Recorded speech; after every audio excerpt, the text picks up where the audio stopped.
তারিখে যে ঘটনা বিডিআরের পিলখানায় যেটা হয়েছে, এটা ইররিপেয়ারেবল লস। পিলখানা ট্র্যাজেডির তৃতীয় পর্ব আজ। পিলখানা ট্র্যাজেডির 11 বছর আজ, ইতিহাসের কলঙ্কমোচন হয়নি আজও।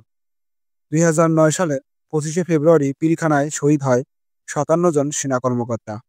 তৎকালীন বিডিআর মহাপরিচালক মেজর জেনারেল শাকিল আহমেদ সহ মোট 57 জন সেনা কর্মকর্তা নিহত হয়। বাংলাদেশের মুক্তিযুদ্ধের 9 মাসে এত সামরিক কর্মকর্তা জীবন দেয়নি। গত ভিডিওটি যারা দেখেননি তারা দেখে আসতে পারেন। আজকের ভিডিওতে তুলে ধরার চেষ্টা করব পিলখানায় শহীদ হওয়া আরও 5 জন অফিসারের ক্ষুদ্রাকারে জীবন বৃত্তান্ত। শহীদ কর্নেল কাজী ইমদাদুল হক, জন্ম 7 ডিসেম্বর 1962 সালে, জন্মস্থান রাজশাহী জেলায়। তিনি 1983 সালের 10 জুন পদাতিক রেজিমেন্ট করে কমিশন লাভ করেন। চাকরি জীবনে তিনি 11 ও 18 ইস্ট বেঙ্গল 24 পদাতিক division SINT 1 para commando battalion ও সেনা সদর বাজেট অধিদপ্তরে বিভিন্ন নিযুক্তিতে দায়িত্ব পালন করেন।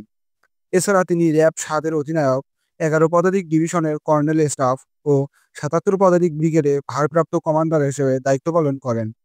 সর্বশেষ তিনি বিডিআরের সেক্টর কমান্ডার রাজশাহী পদে নিয়োজিত ছিলেন। তার স্ত্রী নাজনীন নূর সুইটি এবং তার 2 পুত্র কাজী উমান ইমাদ ও কাজী তাওসিদ ইমাদকে রেখে গেছেন। শহীদ কর্নেল BM জাহিদ হোসেন, জন্ম 10 আগস্ট 1961 সালে, জন্মস্থান বরিশাল জেলায়। তিনি 1983 সালের 10 জুন পদাতিক রেজিমেন্ট করে কমিশন লাভ করেন। চাকরি জীবনে তিনি 9, 19, 17 ও 40 ইস্ট বেঙ্গল 1 ও 9 বীর SINT 36 পদাতিক ডিভিশন ও সদর দপ্তর লগ এরিয়ায় বিভিন্ন নিযুক্তিতে দায়িত্ব পালন করেন। এছাড়াও তিনি বিডিআরের সেক্টর কমান্ডার এবং DJFI এর কর্নেল GS পদেও দায়িত্ব পালন করেন। তার স্ত্রী নুসরাত জাহিদ, তাদের 2 পুত্র BM আবরার শাহরিয়ার ও BM রুবাইদ শাহরিয়ার। শহীদ কর্নেল শামসুল আরেফিন আহমেদ, জন্ম 20 আগস্ট 1962 সালের, জন্মস্থান ঢাকা জেলায়। তিনি 1983 সালের 23শে ডিসেম্বর পদাতিক রেজিমেন্ট করে কমিশন লাভ করেন। চাকরি জীবনে তিনি 6, 20, 32 ও 37 ইস্ট বেঙ্গল 28 বীর 65 পদাতিক ব্রিগেড FIU 11 ও 24 পদাতিক ডিভিশন এবং সেনা সদর SINT MIS অধিদপ্তরে বিভিন্ন নিযুক্তিতে দায়িত্ব পালন করেন। সর্বশেষ তিনি বিডিআরের সেক্টর কমান্ডার কুষ্টিয়া পদে নিয়োজিত ছিলেন। তিনি মৃত্যুকালীন সময়ে তার স্ত্রী হাসিনা মমতাজ ও 2 কন্যা আসিমা, ইশরাত ও রামিমা ফাইহাকে রেখে গেছেন।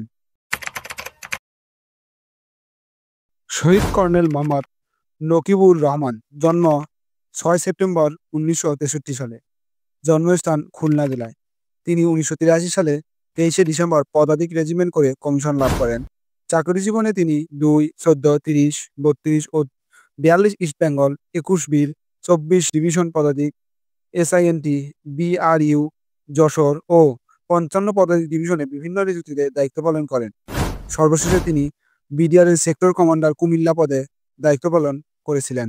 তার স্ত্রী নিশাত রহমান, পুত্র নাবিল ইবনে নাকিব ও কন্যা নুদরাত বিনতে সাকিব। শহীদ কর্নেল কাজী মোয়াজ্জেম হোসেন, জন্ম 14 ডিসেম্বর 1960 সালে, জন্মস্থান কুমিল্লা জেলায়। তিনি 1983 সালে 23শে ডিসেম্বর সিগন্যাল করে কমিশন লাভ করেন। চাকরি জীবনে তিনি 1, 2, 3 ও 10 signal battalion STCS army signal brigade DJFI ও সেনা সদর PS অধিদপ্তর এবং বিডিআরের 37 রাইফেল ব্যাটালিয়নে বিভিন্ন নিযুক্তিতে দায়িত্ব পালন করেন। সর্বশেষ তিনি বিডিআরের সেক্টর কমান্ডার রাঙ্গামাটি পদে নিয়োজিত ছিলেন। তার স্ত্রী বদরুন্নেসা খাতম এবং তিনি 2 পুত্র কাজী শামীর আসাফ ও কাজী সাদির সাফের জনক। আজকের পার্ট এ পর্যন্তই। পরবর্তী ভিডিও দেখতে চাইলে কমেন্ট করে জানিয়ে দিন। এরকম ইনফরমেটিভ ভিডিওর জন্য চ্যানেলটি সাবস্ক্রাইব করে রাখতে ভুলবেন না। ধন্যবাদ।